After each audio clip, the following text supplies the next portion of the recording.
welcome to another segment of my show. It's such a pleasure to be here. And today, this is a very interesting topic.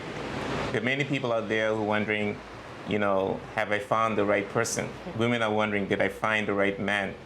Men are wondering, did I find the right woman? And today we are going to have a conversation with an author of a book. Her name is Jena Janse. And the name of her book is Ring Ready. And the tagline is How to Find and Keep Mr. Right. I think that's it, but she can correct me once she comes on. But I encourage you to watch this video, and Jena is going to have a lot of information for you.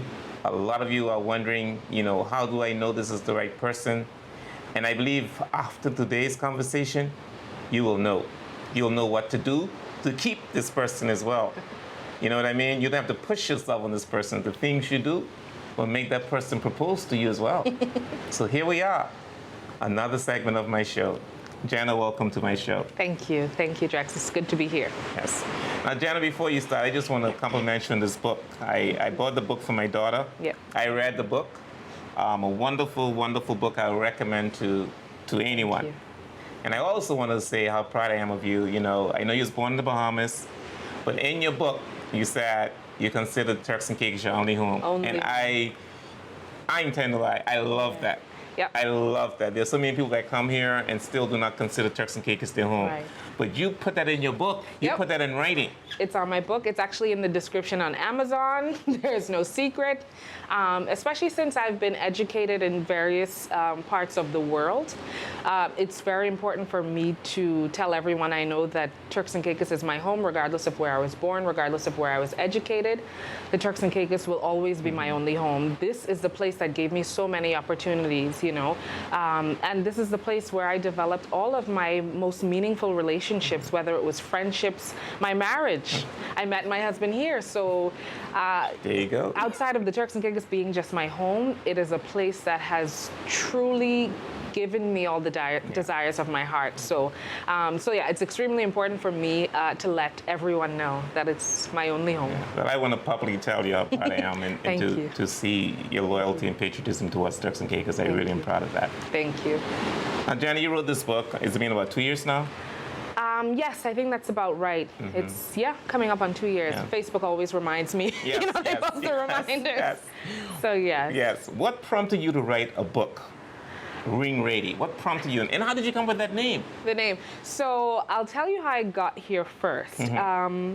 After I'd gotten married, I have friends that would come to me and say, oh, you have the ideal relationship, or how did you find this guy? What did you do? What is your secret?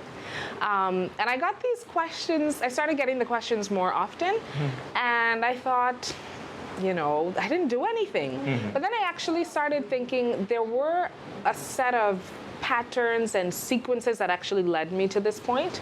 And I went to sleep one night and I woke up at like 2 o'clock in the morning, mm-hmm. and the chapters and all of the words just started coming to me. It literally was just flowing.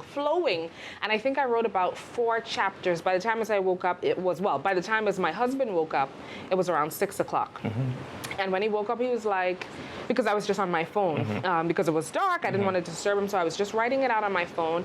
And he was like, your phone, I could see the phone light. How long have you been up? And I was like, I wrote a book. And he was like, no, you didn't write a book. Like, stop talking foolishness. I said, okay, I didn't write a book, but I think I have a book. Mm-hmm. And I said, this chapter, and I didn't have the title of the book yet. Right. But I knew what I wanted to share. I knew the story I wanted to share.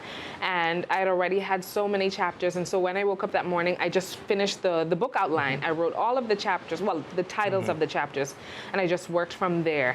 And the truth is, I don't know if many people know this, but the title of the book back then was A Girl's Guide to Becoming a Bride. Oh, okay. Yes. It was a girl's guide to becoming a bride. Okay. And when I did hire a literary consultant, they were like, that's a bit wordy, it's not very commercial. It's a lot to remember, like on a shelf. Are people going to read A Girl's Guide to Becoming a Bride? Mm-hmm. You also don't want to make it too girly. And so he was like, can we come up with 2 words or 3 words, something that's just stands out. So it took a while, but when Ring Ready came to me, it was another night. I was sleeping and then I just woke up with the name. It's weird, like a lot of my, I don't know, realizations, I guess, happen when I'm asleep. It's in you. It's in you. Yeah. It just came Seriously. up. It just came out. So that's really how it happened. Okay. And what's the tagline? So it's Ring Ready, a practical playbook on how to find, keep, and marry Mr. Right. So how do you find Mr. Right? And let's just put a disclaimer. Even though this is how to find Mr. Right, Yes. I believe that this also is how to find Miss Right. Yes. You know. I'm glad you said that because, of course, this book, the intention behind the book is to be an empowerment book for women. But actually, there's so many men in Turks and Caicos that have purchased the book and actually said that this book has changed my perspective on dating. And it's helped me as a man to know what I want in a woman and to work on me. So I'm glad you mentioned that. The tools in this book are actually designed to help anyone. And while I believe that my audience and my core group to serve may be women, the stuff in this book can really help anyone. And the question was, how do you find Mr. Right? Yes. And I just want to go back to, although the title says Ring Ready, and people just, based on looking at the book, one would assume that, of course, the book is to help you get married or to help you find a guy. And that isn't truly entirely what the book is about. The book is really about establishing your wants, understanding your wants as a person, and understanding how to manifest those wants through boundaries and standards. So really, those are the key principles behind the book. Okay. And so just to answer the question further on how you find Mr. Right or Mrs. Right, how you find them is going to be different for everyone because everyone's desires are different. True. But the first steps that we cover in the book is really understanding who you are. I think chapter number 1 is who are you? What are your wants? You really have to understand who you are as a person, where you want to go in life and what you want. And then within the first 3 chapters, I talk about the list. And everyone knows that I swear by the list. I'm a big vision boarder. I'm big on manifesting your vision. So the list is basically just a list. It's writing down what you want in your ideal husband, wife, partner, and it doesn't have to be complicated. It's literally just whether it's the superficial stuff, whether it's physical stuff or emotional stuff, somebody that's loyal, that's big. Not everybody cares about that, but that's a huge part of my value system. So faithful was actually on my list. Well-dressed, that was, as superficial as it may sound, was a part of my list. You may want someone tall, you may want someone a little fluffy, you may want someone skinny, but identifying your list and the things that you would like to find in a partner is very important, because also when you have that list, it just weeds out some of the other things that may come your way. So it sort of just helps you to sort of weed out some of the things that you shouldn't be messing around with. And it just keeps you on that path of knowing, like, I know this person isn't the one for me because they don't line up with what I want for myself, So the value system is important. What you are genuinely attracted to is extremely important. Some people think, oh no, that's superficial, But I do believe that God wants us to have exactly what we want. And that He wants to give us the desires of our heart. And if those desires don't necessarily line up with His will, He will sort of remove those desires. And so that your list might evolve as you evolve as a person. So you may start out with a list, but as you mature and God may start working in your heart as well, you might say, you know what, I don't think I want this anymore. This isn't as high a priority as I thought it was, so I'm going to remove this list. So your list can evolve, but it's extremely important to have the list. And I had the list in my phone, phone notes. Some people say, oh, my list is in my head. That's not enough. In manifesting, it's not enough. You need to have a physical list, either on paper or in your phone. It has to be documented. So that you can go back to it, you can remind yourself, so that when temptations come or when Mrs. Wrong or Mr. Wrong might come along, you're not persuaded by the physical or other attributes. You can go back to your list and be like, okay, no, this isn't it. So that's one of the key determining factors in finding Mr. or Mrs. Right. I like that. So you document what you want. Yes. I like that. Yeah. Now, I read in the book too where you mentioned that in previous relationships, you sort of change yourself Yeah. to like the things that the other person liked. It wasn't really Yeah. what you wanted. No, I was like a chameleon. You know, and I think Why you it was did that? immature as well. Every human has an innate desire to be liked. That is true. You know, That is true. And I think in my level of immaturity, that's just what I thought you did to be Got it. liked. So Got it. okay, he likes pop music. Boy, let me start looking up some pop music artists. And that doesn't mean you can't share in someone's. You know, you can like what they like as well. You can enjoy it, Yeah. but you don't have to completely change who you are. You can be different and still be likable. But you didn't have your list that time. I didn't. No, I was just going blind, you know, doing my own thing. I was really, you know, and like I said, this was just from a level of immaturity. Yeah, you And there learned were from it, lessons though. I had to learn. Exactly. You learned from it. Yeah. Now, Jena, after I know you say the book is not really about, you know, finding someone to get married to, but after you think you've found Mr. Right or Miss Right, how long do you think you have to wait before you get married? This is a good question. And I think that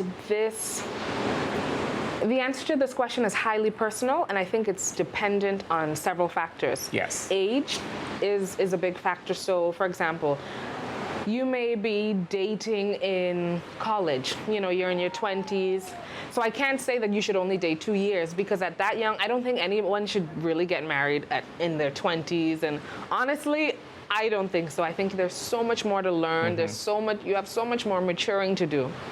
I really don't think anyone should get married under 25 in this Really? day and age. Really? But like I said, this is highly personal. But once you're over 25, I don't think you should spend more than 2 years dating. Okay. And I think because I believe that when you date with intentionality at that age. So you know that there's a purpose for dating. And the purpose for dating is to find your match, to find your soulmate, to find your husband or your wife. Yeah. So what is the purpose in just dating forever when you know that you're dating with a purpose and with intentionality? Yeah. So I feel like within 2 years, you can really get to know a person. You can get to know who they are, what their values are, what they love, and what their true feelings towards you are. And outside of their true feelings, but what their intentions for your life, you know, is. So I wouldn't give anyone more than 2 years. When I was dating my husband, and that's in the book too, as you know, I told him from the get-go I wouldn't be giving him more than 2 years. And that's because, you know, I know where I'm headed in life, you know, so I wouldn't want to waste my time or your time. You know, I could be holding you back from, you know, meeting your dream girl. So I think it's very fair for both parties to set boundaries early and to understand their intentions. So while it's highly personal, I encourage each couple, whether they're young or old, entering the dating scene, to talk about their dating expectations very early. Don't string them along so that it turns into an ultimatum, you know? Don't do that. Talk about it early and set your intentions early. Yeah, well, I met my wife. We met on the job, actually. My wife was the secretary where I worked. Yeah. And we got married in less than a year. You knew. Yeah, When you know, you know. In fact, my wife was 19 and I was 26 when I got married. And this December will give us 25 years. Wow. I mean, being married. Congratulations. You know, so it is personal, it's an individual thing, like you say, because the people been together for 10 years and didn't get married. Exactly. And the people being married for 25 years and end up getting divorced. Exactly. You know, so it is an individual highly personal. and Exactly. personal thing. You're absolutely right. Now, Jena, this is sort of a personal thing, and I know things are not the same as it was before. And in the Bible, we really don't want us to have sex before marriage. In your book, I'm quite sure this is where in your book that you recommend people should wait until they get married. But a lot of people are not waiting. No, they aren't. How do you address that, and why should someone wait to have a sexual relationship until they get married? So I'm glad you asked that question, actually. So of course, I'm a Christian. You know, I grew up in the church. You saw me, Of course, in the church together. Right, exactly. So of course, my book is written from the perspective of a Christian. Yes. You know, so some of the things, while, you know, the book isn't Bible-based by any means, but it's written from a Christian perspective. So of course, I believe that, partners entering the dating stage should wait until marriage to have sex.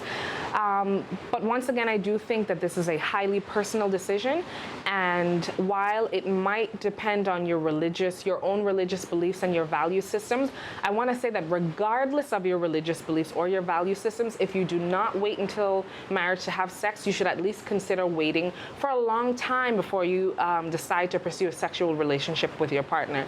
And the reason I say that, and I address it in the book as well, is that when you do have sex with a person, there are so many different neurotransmitters and endorphins and hormones that are produced when you do have sex.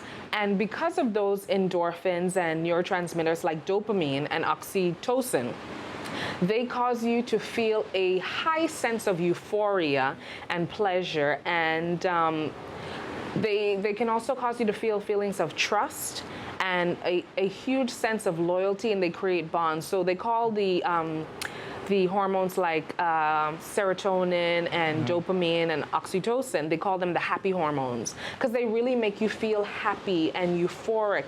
And because of those hormones, it can cause you to actually feel something for your partner that doesn't exist. And that's why I say that you should really wait, because you want to make sure that you really trust your partner, you really have genuine feelings for them, because those hormones, the dopamine, the oxytocin, once those are produced, they can cause you to feel those things that might not actually be there. And you may end up being in a relationship because of the sexual... Exactly. Because of those feelings that are produced during the sexual relationship, but they aren't factual based on the relationship. So because of those hormones, you'll feel like you trust the person, even though that person has exhibited so many toxic behaviors that show you can't trust them. But every time you have sex and those hormones are produced, you feel like you would trust this person. You feel this deep desire to connect with them. Makes a lot of sense what you're saying. Honestly, there's so much science behind it. And we think that, okay, the Bible says it just to keep us from having so much fun. But there's so many reasons that the Bible states these things. God knew it all before we even knew it. He did. So, but like I said, regardless of your religious beliefs, science proves that, and you can research this. Research dopamine, oxytocin, and the effects that it has on your body and your hormones after you've had a sexual relationship or you have sexual intercourse. These hormones can truly trick your mind into believing more things than they actually are. So that's why I really recommend, if you're not going to wait until marriage, which is totally fine, wait for a while until you really know that person and you have trust and relationship boundaries that are established based on many other things, because the hormones can really trick you into believing things are there when they aren't. But it's so easier said than done, though. I mean, what should girls do? I mean, or men do? Should they just not go in a place by themselves? Because it's very easy if you go to someone's apartment, you and your partner. What should they do to avoid getting so close to end up having a sexual encounter? It's hard, but I think you just have to set boundaries. The cameraman must be saying, what is this Drexel asking? But I just want to, because people say no, and then you got some guys that are saying, hey, I want to know what love is. And the only way love is, you show me what love is through sex. And some guys think, you got to test drive the car before you buy it. Oh, a lot of guys think that, Jena. Yes, and I get it. And that's why I said, this is a topic that's highly personal, and you would have to make those decisions for yourself. But that's why I encourage you to wait. But when you do, like you said, when you do want to do the right thing and you don't want to be tempted, I'm big on setting boundaries. If you decide, you know what, we can go to my place, but let's not sit on the couch. Let's say at the dinner table, have a drink, or let's not Netflix and chill.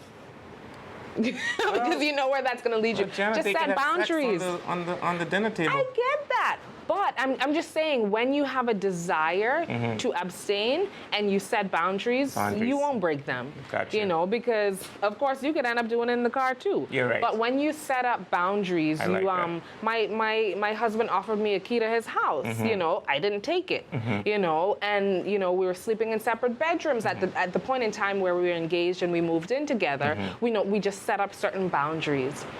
So I just feel like if you Boundaries. do have a desire to abstain, you can do it. And then you can, some people have accountability buddies. Yeah. They can say, you know what, I tell my girlfriend, if I'm feeling the urge, let me just WhatsApp her or your guy friend.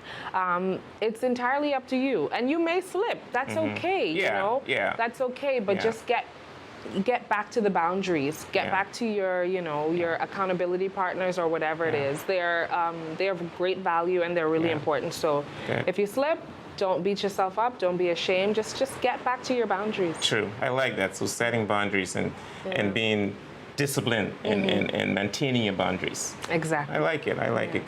Good answer. Now, in your, I can't remember if you addressed it, but should a man propose to a woman, or is it okay if a woman propose to a man?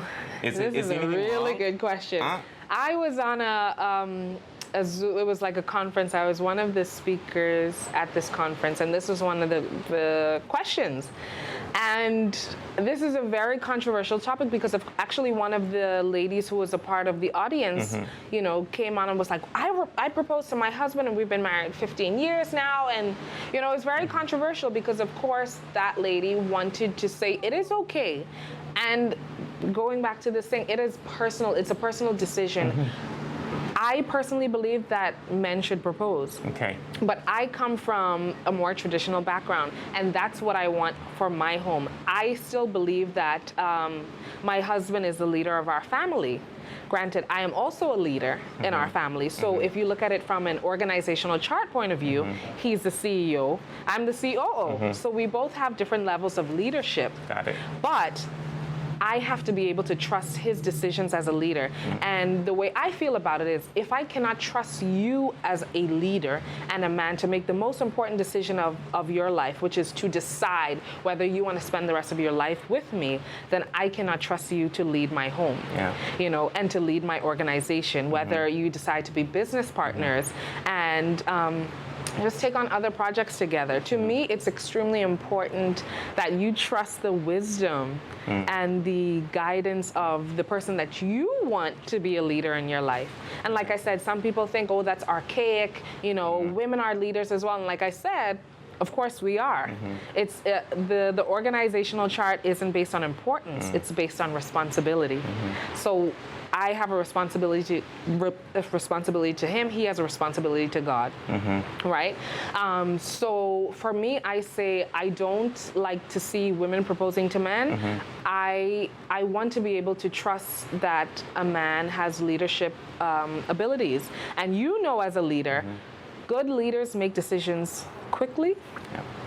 And they make sound decisions. And while the decision doesn't have to be to propose within weeks, he has to be able to make expeditious decisions. Decisive. Exactly. So for me, that's one of the key foundations of a leader. So I need men to be able to make decisions. And if you cannot make such an important decision as to who you're going to spend the rest of your life with, who's going to raise your children, who is going to be, you know, backing your business ideas, who's going to support you in times of crisis, then I just don't trust your leadership. Once again, this is personal, but these are my this is my feeling. This is my feeling. Which so is sound advice. He's the CEO, I'm the COO, but I can trust my husband's leadership because he's just shown me time and time again that he can be a true leader, and he makes great decisions, sound decisions, and he makes them quickly. Wow, I admire you, Jena. You sound so mature, man. You sound like someone who's been around for long. No. You're full of wisdom. You think? Of course you are. Of course you are. Thank you, I appreciate that. Now, in your book, I think there's a few chapters on how to keep. Now that you find Mr. Right, people can sometimes they have challenges in keeping Mr. Right or Miss Right. How do you keep them? How do you keep them is interesting because in the book, I put a lot of emphasis in, although we say how to keep them, the truth behind this is just by keeping yourself, you know, keeping your standards high. It's all about yourself. Okay. And I think there was something along the lines of, I think you had asked me,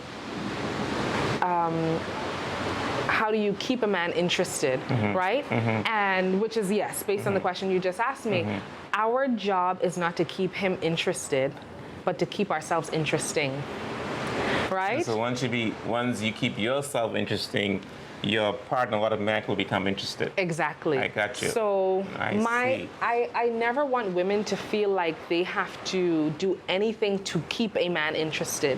Any woman that believes that, I want them to abandon that thought. It is not our job or our responsibility to keep a man interested, but it is absolutely our role to keep ourselves interesting. And what I mean by that is to read.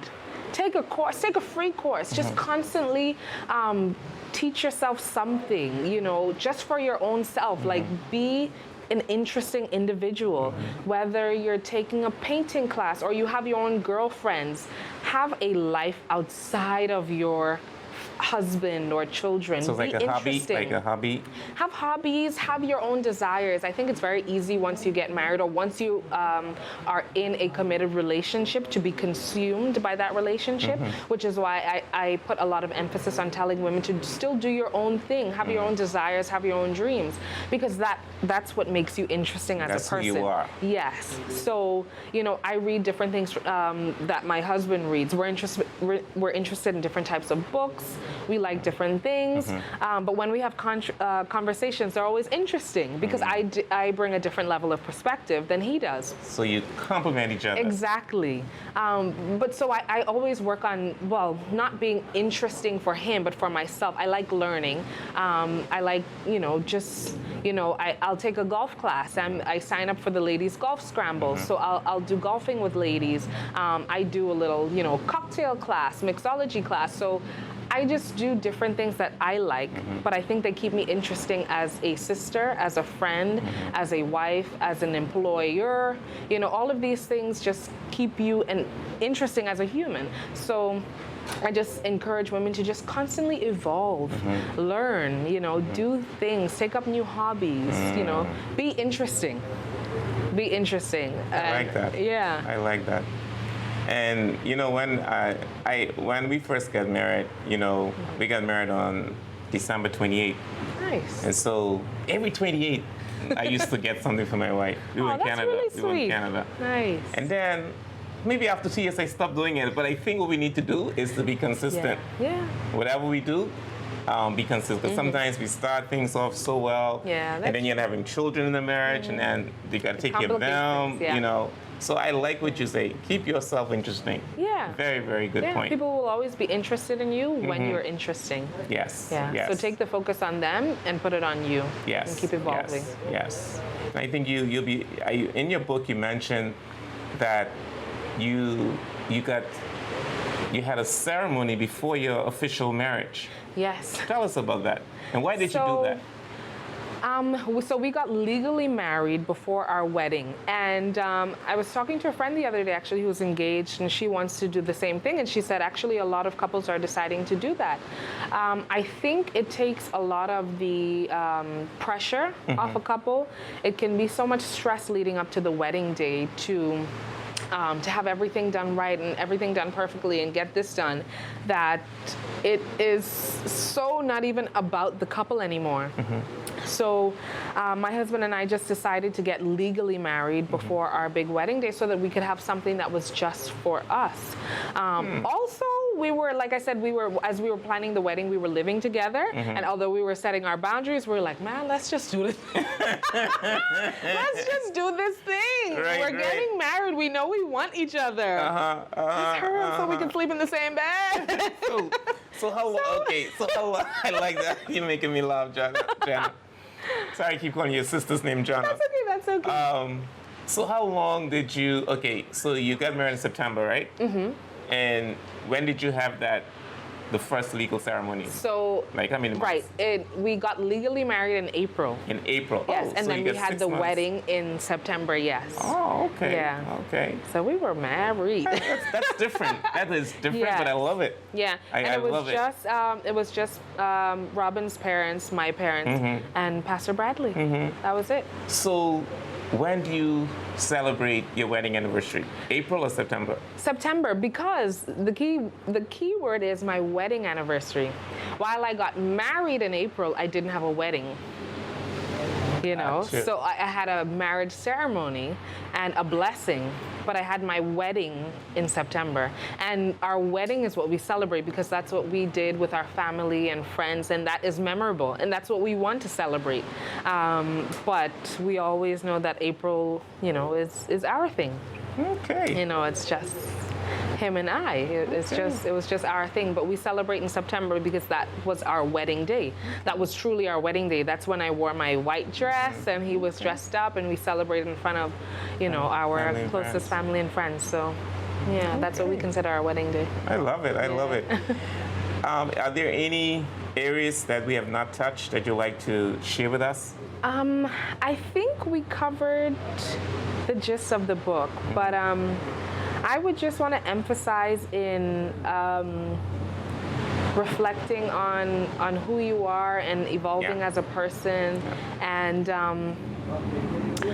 the one area that we didn't touch is after you build your list, match yourself up to that list, because that's a big one too. Match yourself. Yes. So what I mean by that is, and I think women do this often, women have big desires. Oh, I want my husband to be this. He has to make 6 figures, and he has to be this, and he has to drive a nice car. But that young woman doesn't make, 4 figures. So the things that she wants in a husband, she doesn't even do it herself. Right. Oh. Or, I want someone with a good diet, but she does, she eats poorly. Or so I believe that once you know what you want in a partner, really assess yourself and make sure that you match up to your list. And while you do not have to be equally yoked completely when it comes to finances and stuff, of course, sometimes, you have a partner that may bring in a little bit more than you.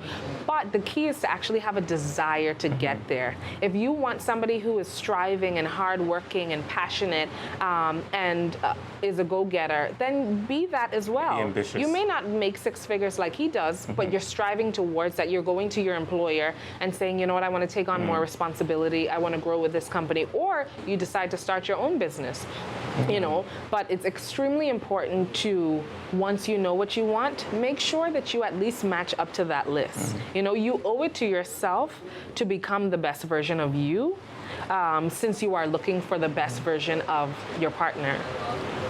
So really, and women have a habit of doing that, expecting, wanting the most, but wanting to give the least. So, so I challenge the ladies. That. I didn't say it. No, like I said, it's just a habit, but that's why I just challenge. I challenge the ladies that are watching or reading the book that when you do decide what you want, just match yourself up. And some of the ladies might say, you know what, yes, these are my wants, and I am, I do have my boundaries. I am hardworking. I am loyal. So I am, I am really matching up, and I'm just going to continue bettering myself and evolving. Yeah. So. Well, what do you say to the man out there who, watching the show and their partner doesn't want to have sex relationship with them? They want to wait. What do you say to the man? I'm going to look in the camera. If you're not ready to do the right thing, leave her alone. Because if the woman decides that, she wants to set a boundary for herself, she might have been doing this thing this way the whole time, but she now wants to change, and she now wants to wait until she's married, or she wants to save herself until she's married. If you have no intentions on marrying her, then leave her alone. You're standing in the way of her blessing. So leave. And if you do have intentions on marrying her, then, this might be a good fire under your belt to, go buy her a ring, pop the question. So are you saying then that if you're in a relationship and at the end of that relationship, you should be expected to get married? No. I'm saying that you should first of all be in a relationship with, you should be dating with intention. So, to get married. With the intention to get married. So if you are with a young woman, or if a woman is with a young man, and they know that the relationship is going nowhere, leave that relationship. What is the point? You're wasting time, and you're holding that person back from finding who they're supposed to be with. So date with intention. And if you are, you're with a girl, or girl's with a guy, or however it works for your relationship dynamic, and you know that, you know what, this is the one. I've been dating this girl forever, and I know I wanna spend the rest of my life with this person. Then do it. What are you waiting for? Yeah, absolutely. Assess the situation. Have spiritual leaders. Find out from spiritual leaders. Maybe sometimes you might want to, financial plan a little bit. So maybe speak with somebody who has a little bit more wisdom and say, you know what, I think I'm ready. Yeah. And just get some wisdom from them so that they can help you. If you are ready, they can, make sure help you get there, or, just give you the wisdom that you need to take that next step. So basically what I'm gathering from you is that we shouldn't be wasting people's time. Nope. If you know that this person is not who you intend to get married to, you should just get out of it, because there may be somebody else out there who's destined for that person. I agree. I think people are just blocking other people's blessings. Makes a lot of sense what you're saying. Yeah. That makes a lot of sense. Thank you. Wow. Yeah. I tell you, full of wisdom. Thank you. Yeah. Thank you. Well, I just want to, thank you again for this opportunity. Pleasure. I really enjoyed the book. I encourage people to buy this book. It's on Amazon, right? It is on Amazon. Yeah, Ring Ready. It's a great book. I think it's a great tool that, people could use in counseling as well. And for those who don't want to counsel, you could counsel yourself, self-study, self-help. Just get this book. Yeah. And I do believe that after the day that people will hopefully be thinking differently, relationships will be improved. And thank you very much for being on this show. Thank you for having me. I've really enjoyed our conversation. I did too. I always enjoy an opportunity to talk about my baby. Yes. Yeah. Thank you. Thank you. Thank you so much.